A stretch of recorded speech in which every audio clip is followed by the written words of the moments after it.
Chintalapudi market yard నందు తాగునీటి plantation ను ఎమ్మెల్యే రోషన్ కుమార్ ప్రారంభించారు. ఏఎంసీ చైర్మన్ చేతురాల దుర్గా పార్వతి, మధుబాబు ఆధ్వర్యంలో వాటర్ ప్లాంటేషన్ ఏర్పాటు చేశారు. మార్కెట్ సిబ్బందికే కాకుండా సమీపంలో ఉన్న ఎన్టీఆర్ నగర్ వాసులకు కూడా దోహదపడుతుందని తెలిపారు. దీనిని ప్రతి ఒక్కరూ సద్వినియోగం చేసుకోవాలని మధుబాబు మీడియాతో కోరారు. గణతంత్ర దినోత్సవం సందర్భంగా వాటర్ ప్లాంటేషన్ ను ప్రారంభించడం ఎంతో ఆనందంగా ఉందని మధుబాబు మీడియాతో పేర్కొన్నారు.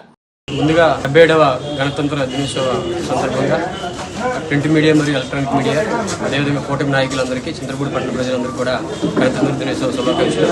ఈరోజు చింతలపూడి మార్కెట్ యార్డ్లో చేతురాల దుర్గా పార్వతి గారి చైర్మన్ గారి ఆధ్వర్యంలో ఈరోజు గణతంత్ర దినోత్సవ వేడుకలు జరిగింది. ఈ కార్యక్రమంలో దీంట్లో జనవరి 26 ఈరోజు స్వేచ్ఛ జీవితంలోకి అడుగు పెడుతున్న సందర్భంగా మార్కెట్ యార్డ్ తరఫు నుంచి చింతలపూడి పట్టణ ప్రజలకు ఎదుర్కో చేయాలనే ఒక సంకల్పంతో శాసనసభ్యులు సొంగ రోషన్ కుమార్ గారి ఆధ్వర్యంలో ఈరోజు చింతలపూడి మార్కెట్ యార్డ్ తరఫున మినరల్ వాటర్ ప్లాంట్ని మనం మళ్ళీ ప్రారంభించడం జరిగింది.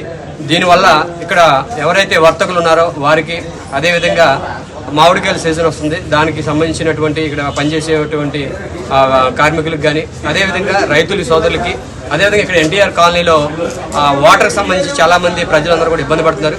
వారందరికీ కూడా చింతలపూడి మార్కెట్ యార్డ్ తరఫున ఉచితంగా మినరల్ వాటర్ అందించాలనే ఉద్దేశంతో ఈరోజు Chintalapudi market yard chairman Chethurala Durga Parvathi గారు, అదేవిధంగా మన శాసనసభ్యులు సొంగ రోషన్ కుమార్ గారు వారి ఇరువురు కూడా ఈరోజు వాటర్ ప్లాంట్ని ప్రారంభించడం జరిగింది.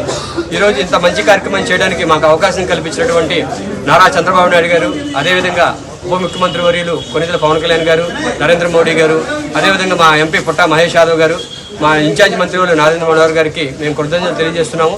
ఇంకా మంచి కార్యక్రమాలు మార్కెట్ యార్డ్ ద్వారా జరగాలని చెప్పేసి, కమిటీ ద్వారా జరగాలని చెప్పి కోరుకుంటూ ఈ అవకాశం ఇచ్చినటువంటి పెద్దలందరికీ, అదేవిధంగా కూటమి నాయకులందరికీ కూడా నా ధన్యవాదాలు తెలియజేస్తున్నాను. Thank you so much.